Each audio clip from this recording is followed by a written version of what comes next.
আসসালামু আলাইকুম ওয়া রাহমাতুল্লাহি ওয়া বারাকাতুহু।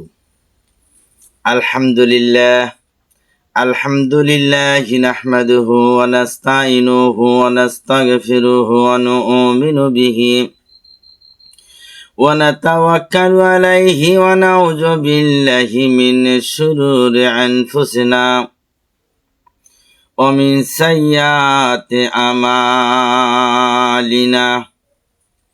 من يهده الله فلا مضل له ومن يضلله فلا هادي له ونشهد أن سيدنا وسندنا وحبيبنا ومولانا محمدا عبده ورسوله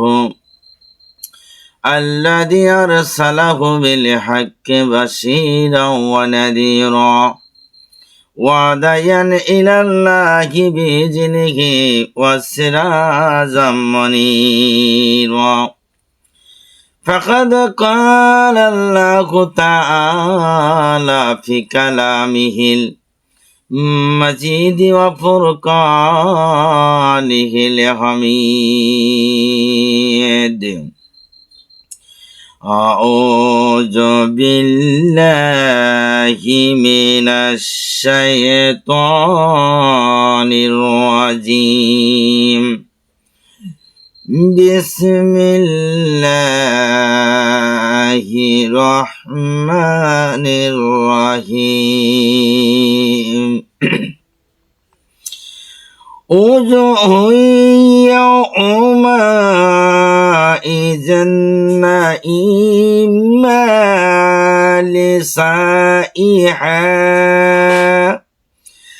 لسائها راضية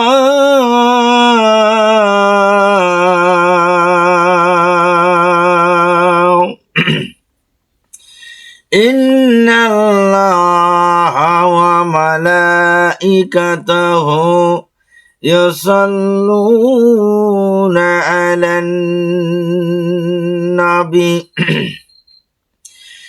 يا أيها الذين آمنوا صلوا عليه وسلموا تسليما. صلى الله على محمد সাল্লাল্লাহু আলাইহি ওয়াসাল্লাম। বেহেশত পরম সুন্দর চির সুখময় একটা জায়গা। ইহা নানা প্রকার ফলে ফুলে অতুলনীয় প্রসাদ সমূহ দ্বারা সুসজ্জিত করা আছে। ইহাতে অসংখ্য সুমিষ্ট শীতল এবং সুগন্ধিযুক্ত শরবতের ঝর্ণা ও নদী প্রবাহিত আছে।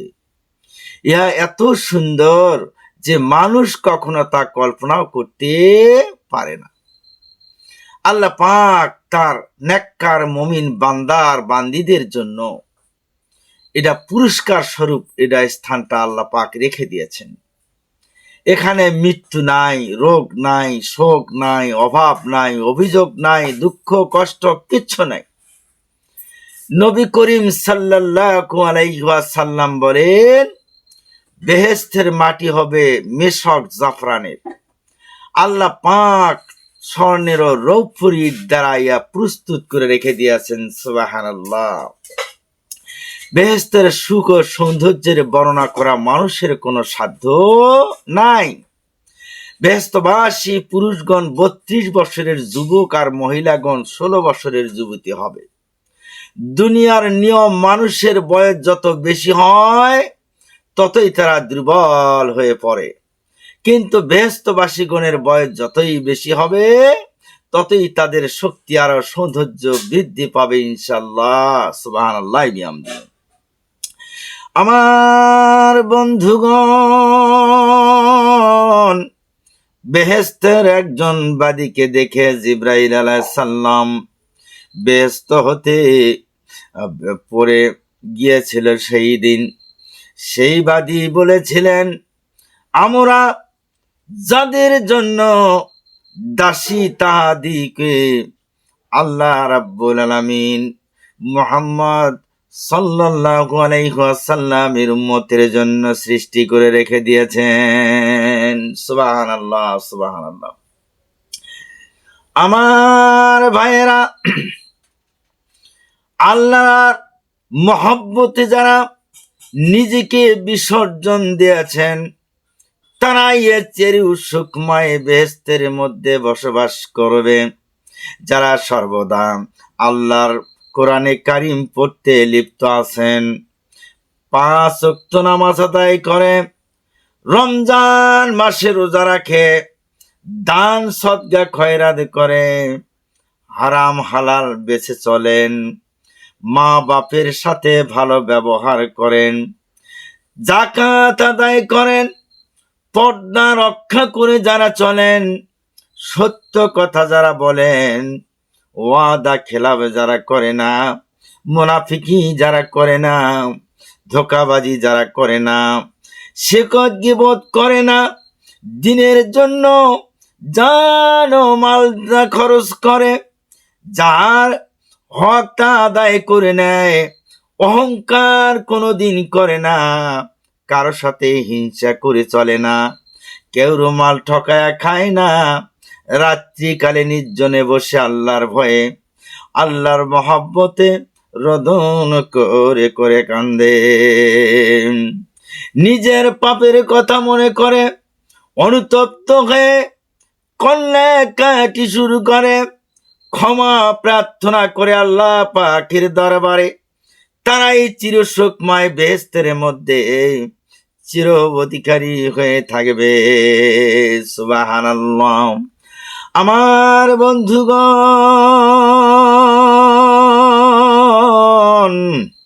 আল্লাহ পাক বেহেশতবাসীদেরকে 70 প্রকার করে পোশাক পরাবেন। আমার ভাইয়েরা, প্রত্যেক পোশাকের বিভিন্ন বিভিন্ন রং হবে।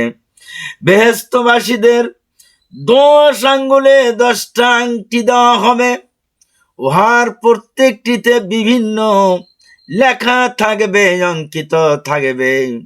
প্রথম আংটিতে লেখা থাকবে, তোমার উপর আল্লাহর সালাম বর্ষিত হোক। দ্বিতীয়টিতে লেখা থাকবে, তোমার বেহেশতে সর্বদাই আল্লাহর দিদার বা সাক্ষাৎ লাভ হবে। তৃতীয় আংটিতে লেখা থাকবে, যাহারা আল্লাহর ইবাদত করেছেন তাহারা অনন্তকাল বেহেশতের মধ্যে বসবাস করবে। চতুর্থটি লেখা থাকবে, আল্লাহ তোমাদের উপর সন্তুষ্ট। পঞ্চমটিতে লেখা থাকবে, তোমাদের উপর কোনো শান্তি বা দুঃখ থাকবে না। ষষ্ঠটিতে লেখা থাকবে, হুরগুন সর্বদা তোমার খেদমত নিয়োজিত থাকবে। সপ্তমটিতে লেখা থাকবে, তোমাদের ইচ্ছা মতো হুরগুনকে ব্যবহার করতে পারবা। অষ্টমটিতে লেখা থাকবে, তোমরা সর্বদাই নবী অলি সিদ্দিক গয়নের সাথে বসবাস করবে বেহেশতের ভিতরে। নবমটিতে লেখা থাকবে, তোমাদের যৌবন কখনো লোপ পাবে না। দশমটিতে লেখা থাকবে এইটাই যে, পরম সুখীগণ তোমাদেরকে কোনোদিন আশেপাশের লোকেরা কষ্ট দিবে না। হুজুর সাল্লাল্লাহু আলাইহি ওয়াসাল্লাম, রাসূল কারীম সাল্লাল্লাহু আলাইহি ওয়াসাল্লাম, আল্লাহ তাআলা তার নেক বান্দাদের জন্য এমন সমস্ত নিয়ামত তৈরি করে রেখে দিয়েছেন, যা কোনোদিন চক্ষু দেখে নাই, কোনো কর্ণ কোনোদিন স্পর্শ করে নাই, কোনো মানুষ তা কল্পনাও কোনোদিনই করে নাই। বেহেশতের দালান সমূহের একখানা সোনার ইটের সহিত মেসক দ্বারা তার একখানা রূপার ইটের সহিত জোড়া লাগানো হয়েছে। উহার কঙ্কর সমূহ মতি ও ইয়াকুতের পাথর হইবে। যাহারা বেহেশতে যাইবেন তাদের আর কোনো দুঃখ কষ্ট থাকবে না, কোনোদিন সে দুঃখ কষ্টে পড়বে না। তাদের পায়খানার দরকার হবে না, তাদের প্রসাবের প্রয়োজন হবে না, তাদের পোশাক পরিচ্ছদ ময়লা হবে না, কোনো রোগ হবে না, কোনো শোক হবে না, ভাবনা থাকবে না, চিন্তা থাকবে না। নবী করিম সাল্লাল্লাহু আলাইহি ওয়াসাল্লাম বলেন, বেহেশতের মধ্যে দুইটা বাগান হবে আমার ভাইয়েরা, যারা আসবার পত্র হবে রূপার, আর দুইটি বাগান হবে যার আসবার পত্র হবে স্বর্ণে দিয়ে তৈরি। বেহেশতের দালানগুলি হবে 100টা করে তালা, যার একটা তালা হবে পৃথিবীর 4টে তালার সমান, আসমান ও জমিনের দূরত্বের সমান। সুবহানাল্লাহ। বেহেশতের মধ্যে সর্বাপেক্ষা বড় বেহেশতের নাম হলো জান্নাতুল ফিরদাউস। সুবহানাল্লাহ, সুবহানাল্লাহ, সুবহানাল্লাহ। বেহেশতের মধ্যে সর্বাপেক্ষা বড় বেহেশতের নাম কি হলো? জান্নাতুল ফিরদাউস।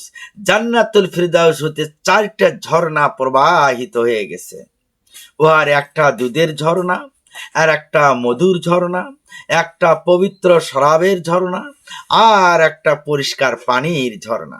সুবহানাল্লাহ। নবী করিম সাল্লাল্লাহু আলাইহি ওয়াসাল্লাম বলেন, তোমরা যদি আল্লাহ পাকের নিকট বেহেশত চাও, তবে জান্নাতুল ফিরদাউস বেহেশত তোমরা চাইও। জান্নাতুল ফিরদাউস বেহেশতের উপরে আল্লাহ রাব্বুল আলামিনের আরশ রাখবে আমার ভাইয়েরা।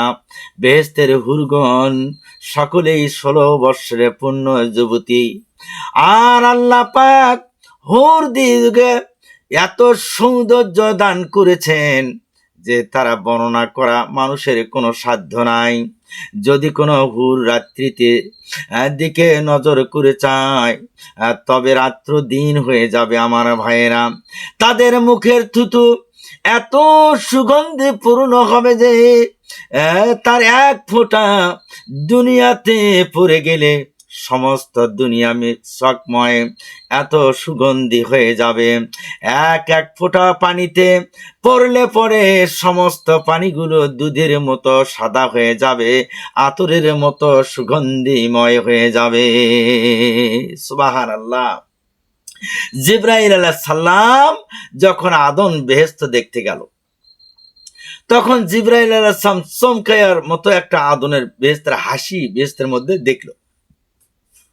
তিনি পিছনের দিকে তাকিয়ে দেখেন যে লুনা নামে একটা বালিকা হুর তার দিকে তাকায়া হেসে উঠেছিল।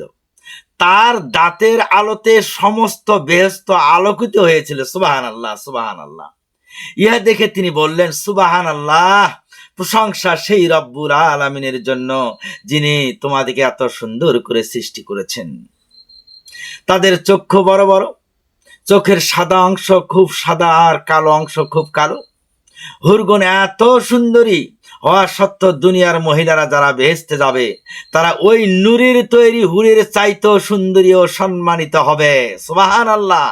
যে মহিলাগণ 5 ওয়াক্ত নামাজ পড়েন, যে মহিলাগণ রোজা রেখেছেন, যে মহিলাগণ রাত্রিতে জেগেছেন, যে মহিলাগণ সুন্দর ব্যবহার করেছেন, আচরণ করেছেন, তারা ওই বেহেশতের মধ্যে হুরের চাইতেও সুন্দরী আল্লাহ পাক বানিয়ে দেবে। সুবহানাল্লাহি বিহামদিহি।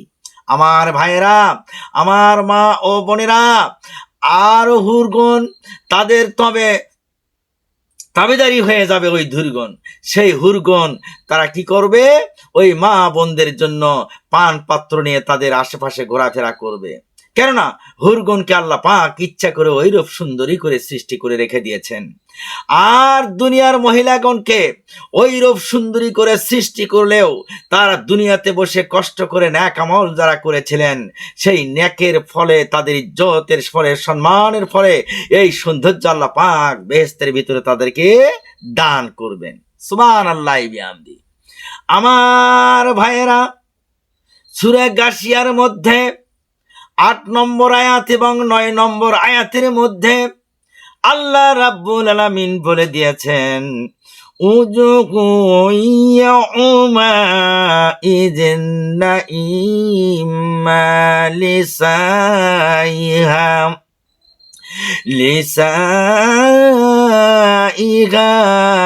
রাদিয়া।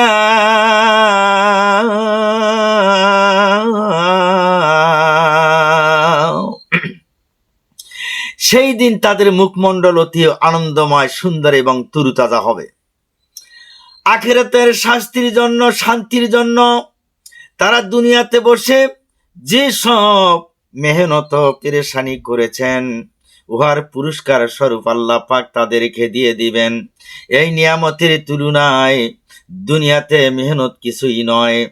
তবু আল্লাহ পাক দয়া করে আমাদেরকে এই বেহেশতর নিয়ামত দান করবেন, অথচ আমাদের মেহনত হিসাবে বেহেশতর এটা কোনো পাওনা পাওনি নয়। মহিলা পুরুষ সবাই চিরদিন যুবক যুবতী থাকবে, কেহই কোনোদিন বুড়া হবে না। মহিলাদের হায়াস নিফাস হবে না, তারা এত সুন্দরী হবে যে 70 প্রকার রেশমি কাপড় পরানো হবে, তার মধ্যে দিয়েও তাদের হাড্ডি দেখা যাবে। রং মহলের মধ্যে অতি সুন্দর স্বর্ণ রূপার খাট পালঙ্কের ঠেক দিয়ে তারা বসে থাকবে হেলান দিয়া। যারা চাইবে তাই তারা সেখানে পাবে।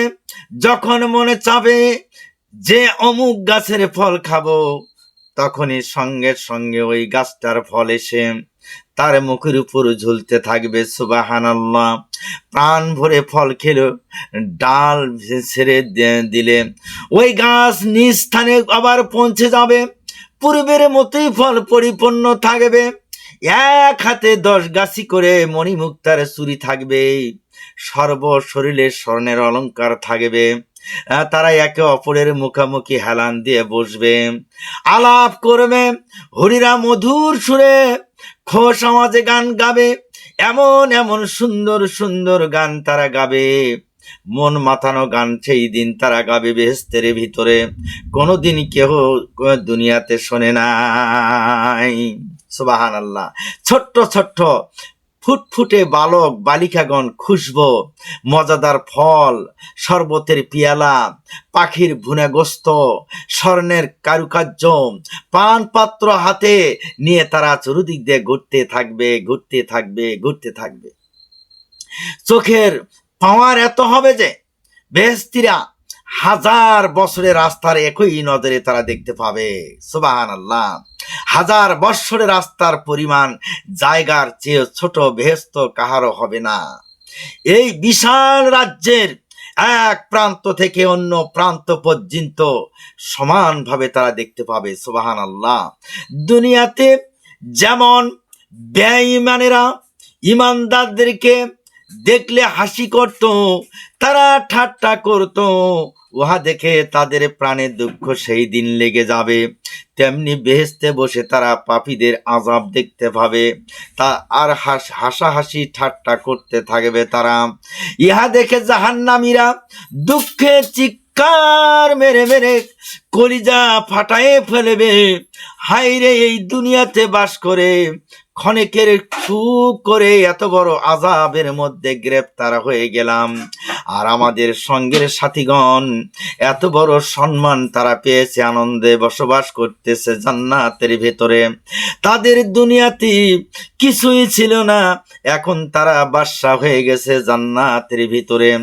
বেহেশতীদের চেহারা যদি দুনিয়াতে দেখাইতো, তবে সারা দুনিয়া আলোকিত হয়ে যেত, আর মাশরিক হতে মাগরিব পর্যন্ত সুঘ্রাণে ভরে যেত দুনিয়াটা। তাদের ওড়নার মূল্য দুনিয়ার মধ্যে যা কিছু আছে তার চেয়েও অধিক মূল্যবান হয়ে যাবে। মা বোনেরা, যারা ওড়না গায়ে দেন, সেই ওড়নার চেহারাটা ওই বেহেশতের ভিতরে দুনিয়ার ওড়নার চাইতে 1000 1000 গুণ সৌন্দর্য আল্লাহ পাক বাড়িয়ে দিবেন। সুবহানাল্লাহ। আর যারা বেঢং মেয়ে মানুষ, যারা ওড়না ব্যবহার করে না, তারা ওই জাহান্নামের মধ্যে থাকবে। বেহেশতে নহরে কাউসার, নহরে কাফুর, নহরে তাসনিম, নহরে সালসাবিল ও নহরে রাহিক নামে লহর রয়েছে বেহেশতের ভিতরে। খেদমতের জন্য অসংখ্য বাদী, অসংখ্য দাসী আছে, অসংখ্য গোলাম আছে। আমার ভাইয়েরা, 1000 1000 রকমের ফুল ফল দ্বারা পরিপূর্ণ আছে।